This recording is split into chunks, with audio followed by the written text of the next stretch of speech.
Hi everybody. So this is the video that I promised about detaching from your attachment to your disorder or disease. What I need you guys to do first though is go and get a key.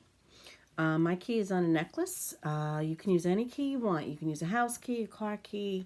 A lot of cars don't have keys anymore. So wherever you have a key, I want you to go find one, and then once you find it, I want you to come back. Make sure you're in a comfortable spot because you're going to be sitting for a little bit. And once you come back, we'll start. Okay?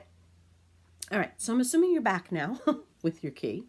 So what I want you to do is just get in a very comfortable position. This is not the same type of meditation. This is more of a visual, okay? So I'm not going to have you breathing constantly, moving this, moving that. I'm going to instruct you at certain points in this visualization to do the breathing where it's 3 in through the nose, 3 out through the mouth. Very simple technique. But the really important part is the key, okay?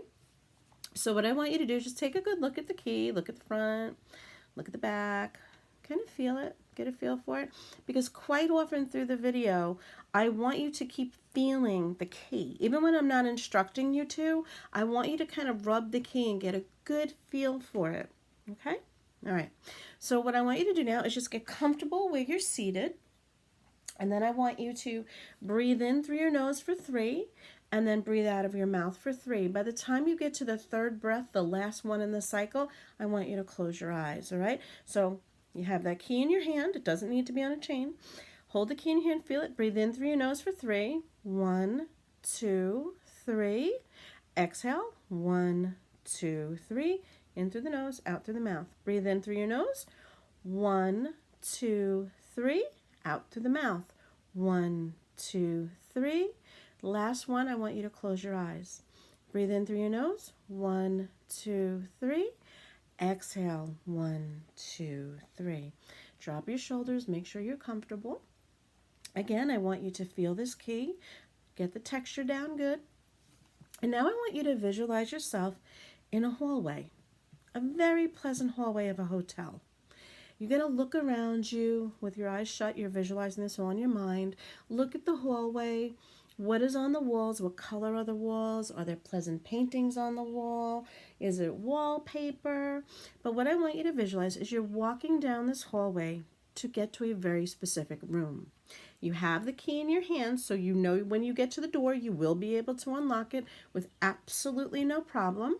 And what I want you to do is you're walking casual pace. You're not going fast. There's no sense of anxiety. You know exactly what room you're getting to, and you're not in a rush. I want you to look to your right, and you see a door. And written on the door, it says, "Time to wake up." And you go, "Okay, I'm up already. Let me keep going."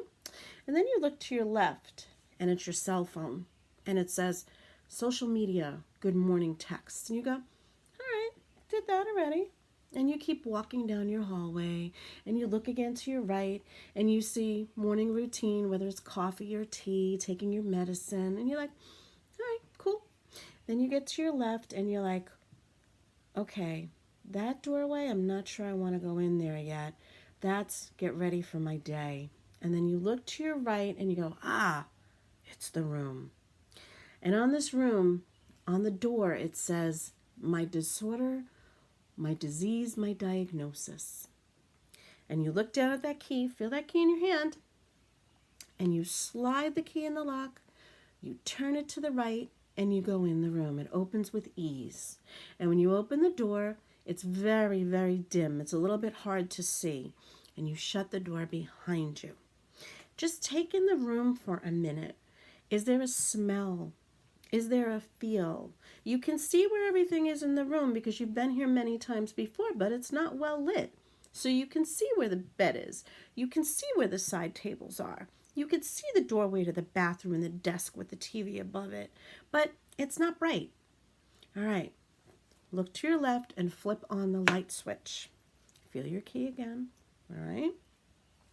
And what I want you to do is now I want you to walk across the room because the blinds are drawn in the room. And I want you to, with both of your hands, forcefully pull open those long blinds or those long curtains. And I want you to let all the natural light flow into the room. All right?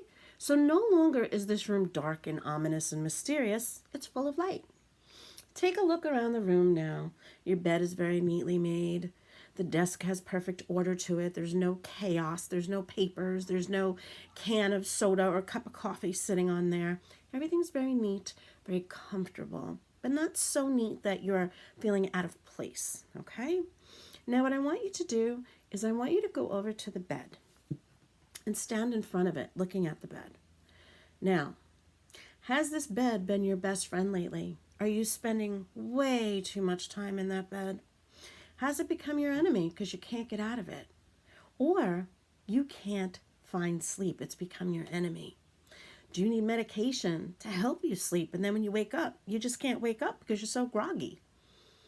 Okay, now what I want you to do is sit down on the end of the bed, feeling that key.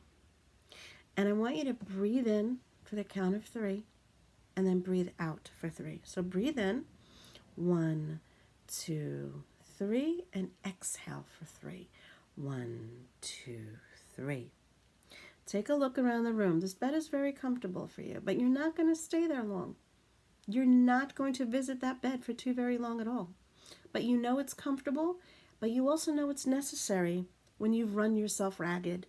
You know you need to take a rest when your body's just saying, it's time for relaxation and rest now. You've gone too far. But also, you know, this bed has become your enemy when you say, I've been sitting here for 4 hours and I don't want to get out of it. And you know you have to get up out of it. Feel that key again and stand up. Now, look across the room at the desk. And on the desk is a laptop. Now, walk across to the laptop, and now your key, I want you to slip it into the side of the laptop, turn it forward, and that turns your laptop on. It empowers it, or it turns the power on. Now what I want you to do is visualize how many times you've sat in front of a computer, typing in all the different parts of your disorder, typing in a simple symptom, and what you find out is it's the key to a rare disorder in some other continent that like 3 people in the world have, and you're number 4. Quite often, it's awesome to educate yourself because you have every piece of material at hand in front of you in that computer, that laptop. But also, quite often, that becomes enemy number 1, public enemy number 1. Because literally, you write down, I've been getting nosebleeds. And then you go and you look and they're like, well, it's a hemorrhage in this part of the brain. It's significant for this and that. And now you're freaking out because now you think you have some type of brain disorder on top of whatever else was going on with you. And you start looking up. I've noticed that I'm getting pins and needles in my legs since I started the medication. And you see it as the rarest side effect. And you must immediately go to the ER when meanwhile all it was that your foot was asleep. So yes, the computer can be our best friend, but it can also be our biggest enemy. You need to limit the amount of time you spend researching and looking up stuff. Look up scholarly education. Also, find support groups, but here's the key to support groups. I have found some and left some because I have found some that were so great and so supportive when you can find somebody else that's going through exactly what you're going through because you feel very isolated when you get diagnosed with the disorder. But quite often when you go into these support groups, there are some people that are severely attached to the negative of their disorder, the disability of their disorder, and they become their disorder. Their doctor says to them, you might have to go out on disability, but not yet. And the person convinces themselves, can't do anything. I'm so angry, I'm frozen. And you watch them get progressively worse. But there's some people that get diagnosed and they're like, well, you're going to have to go out on disability soon. And you go, no, no, no, no, no. I'm going to change my diet. I'm going to change my sleep. I'm going to change my physical regimens. I'm going to do every other aspect of my life that I can get myself healthy because of this disorder. So it doesn't take me down. And then you change your mind frame. That's your key. Hold that key tight. Okay? Because as soon as you become your disorder, you've thrown your key away. You've given the power to the disorder. You no longer have control. But this key in your hand, feel it? This is your control. This is your independence. This is your ability to turn it on and turn it off. And why I say turn it on, turn it off, can't get rid of the disorder, but you can get rid of your attachment to the disorder by this key. Okay, now I want you to power off your laptop. So put your key back in and now turn it down. Shut your laptop. And now next to the laptop is a little notepad. And what I want you to do is I want you to take your key and visualize the tip of it, that a little pen comes out of it. And what you're going to do is you're going to write down 3 things about your disorder that are disruptive to you. So I want you to breathe in, and I want you to write down number 1 and breathe out as you're writing it. So with your key, visualize you're writing on this little notepad. Breathe in, write down whatever you feel that you are negatively attached to. Breathe out. Number 2, breathe in, write down something negative to do with your disorder that you're attached to or that disrupts your life. Breathe out. Number 3, same routine. Breathe in, write down something negative. Breathe out. All right. Put your pen down or your key down. And now I want you to look at what you wrote. So number 1, I want you to say it.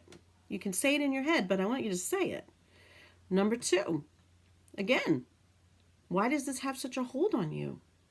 And then number 3, the last one, say it. Feel it. Now feel that key, okay?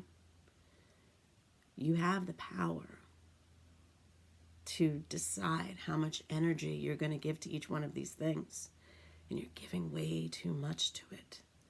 I want you to put your key down, and I want you to visualize tearing up this piece of paper. Rip it off the notepad, tear it up, shred it up, and look to your right, and there's a waste paper basket or garbage pail right there. Throw it in it. Throw it right in there. Okay? Feel the empowerment that gives you to say, oh no, this will not control me. I am disposing of it. Throw it in there. Look at your key again. It's still a pen. Look back at that notepad. And now I want you to write one thing. One single thing that has been a positive with your disease or disorder. Something maybe you found out about yourself. Something maybe that turned for the positive in your life. A realization maybe you had, or maybe it was a necessary evil, so to speak, to make you shift your priorities and shift your perspective. But what I want you to do is, again, with your key, it's a pen, I want you to write down that one thing. When you're writing it, breathe in, and when you're done, exhale. All right? So write it down. Breathe in. Exhale. Release it. Now take this piece of paper, look at it, rip it off, and read it out loud. This positive thing that you've learned from your disorder, which you're attached to. But we want you to detach your attachment to the negativity. This is the positive part. I want you to say it out loud again. And now I want you to fold it gently in half and in half again. And I want you to either put it in your pocket, put it in your purse, put it in your wallet, tape it up on something that you're always going to be looking at. And know there is positive that comes out of these things. It's where you choose to put your attachment. Are you going to attach to the negative things you wrote? Or are you going to attach to the positive? There are going to be days that you feel you can't break away from the negative, and it's understandable. But every day the sun rises and sun sets, you have an opportunity to start all over again. Now what I want you to do is I want you to walk into the bathroom, put your key down on the counter, and I want you to turn on the cold water and feel that initial shock, the jolt of the cold hitting your hands, and turn on the hot water until you get to a nice, warm, comfortable place. And I want you to let it just run and go over your hands, and I want you to visualize the negativity coming out of your hands from your attachment, your grip. Visualize the name of your disorder or disorders, and you're holding them in between your hands tightly. You have your fingertips, like picture like it's clay or Play-Doh. And every disorder you have, every diagnosis you have, every ache and pain is written in this. And you're so invested in squeezing it and playing with it. Drop that into the sink. And when the water hits it, it just dissolves and goes down the drain. Okay?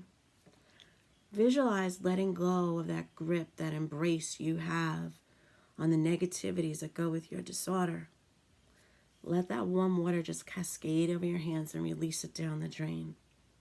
Shut the water off. We're going to turn around. There's going to be a brilliant gold shining towel behind you. It's the softest towel you've ever felt. And you're going to dry your hands off with that very gently. Take your time. Put it back on the rack. And you look to your left on the sink, and there's a bottle of hand lotion with the most pleasant smell that you love. And I want you to rub it on your hands very gently, but work it in. Make sure. So now what you're doing with this hand lotion, with this pleasant smell, is you're sealing in the healing. Like, visualize that lotion going over your hands, blocking your pores and healing in only positive. You've just released all the negative. Now you're keeping in the positive. Okay, I want you to shut the light to the bathroom. Pick your key back up. And now what I want you to do is I want you to look around the room again. And I want you to say, it's time for me to leave this room. I hold the key. It's time for me to realize I can't spend an entire day and an entire night in this room attached to the negativities of my disorder. When you go on a vacation and you're in a hotel room or a cabin on a ship, you don't go and spend the entire time in your room. You go and explore. You go out into the world and you experience new things that are foreign to you. And maybe they're not the most comfortable because they're foreign, but you don't stay locked in that room. You have the key to get out. So why are you choosing to lock yourself in that room when there's a new world for you to explore? You have to adapt to and maybe change your approach. But don't stay locked in that room, just wasting away. Go back over to the blinds. Pull them shut. Take a look around the room. Smooth out the end of the bed where you were sitting on the comforter. Make it nice and neat. Look back over to the desk and make sure that there's nothing left there. Maybe reposition the notebook. Okay? Take a look around the room and recognize this is your disorder. You choose whether it causes chaos in your life or whether you have the key to control it. There are going to be days that room is going to call you in there and lock you in. But the key is you must remember you always hold the key when you can get yourself back out of the room. All right? I want you to breathe in. As you're standing looking at the room, breathe in through your nose. 1, 2, 3. Exhale, 1, 2, 3. Now I want you to slowly open your eyes. Physically open them. Breathe in. 1, 2, 3. Exhale. 1, 2, 3. I want you to visualize yourself shutting the lights to the room. I know you're taking in your space around you right now. I want you to visualize shutting the door behind you, taking your key, putting it in the door, and locking it. Hold this key. All right? Now let's say 2 hours from now you go out and you're not feeling good and you're going up the flight of stairs and you're like, man, my legs are killing me. It's because of this damn disorder. I can't do anything like I used to. You just put yourself back in the room. But you have the key to get yourself out of the room. I wear this key, and when I get in that state of mind, you'll see me playing with this key a lot. When I start to play with the key, it reminds me that I hold the key to my attachment to the negativity of my disorder. So when I start going, oh man, my legs, I can't do anything, I'm frustrated, I put myself in that room and I can take myself right back out of it. It's a choice. It is a definite choice. So Key. You can order yourself a key. You could take a key you already have. You can put it on a chain like I have. You can put it on a keychain. You could just hold it in your hand. The other thing is this. For those of you that are like, I lose my keys all the time, that's a real thing. All right? So if you have a day you're feeling very overwhelmed and you go, where the hell did I put that key? It's going to overwhelm you even more. Make sure you have a backup key. Put it in a place, a safe place. Put it in a jewelry box. Put it in, hang it on a key, like a key holder. Make sure you always have a backup one, because that could be so psychologically damning when you lose the key. That is your key to control of your disorder. Make sure, okay? Because then you're going to go, see, I don't even have any control whatsoever. I've lost the key. So visualize that hallway and visualize how many doors to how many different rooms you have in your life. Why do you keep visiting that same door and staying in that room? You have the key to detach from your attachment to your disorder. It's okay to visit that room. It's okay to go in the room when it's needed, but you also need to exit that room and hold the key. This is also great for caregivers of people with chronic disorders, Parkinson's, Alzheimer's, dementia, because you feel a lot of guilt, you feel a lot of resentment, a lot of issues come up with family members that don't take their part in helping out. But that door for you could be the sanctuary space for you to relieve yourself and get out of that state of mind that you're in. You also hold a key. So I hope this helps you guys. The key is the empowerment to your having a healthier state of mind about your disorder. It doesn't take away the gravity of your disorder. It doesn't take away how you do have a brand new life now and you're going to keep saying, I want my old life back. No, you have a new life now, and what you want is to rebuild your life in such a way that your disorder doesn't take you down. It's the idea of saying, no, no, no, I have this disorder, but it is a part of me. I am not the disorder. The disorder is a part of me. Okay? Get your key. Keep your key. And remember, you are in control. Have a beautiful day.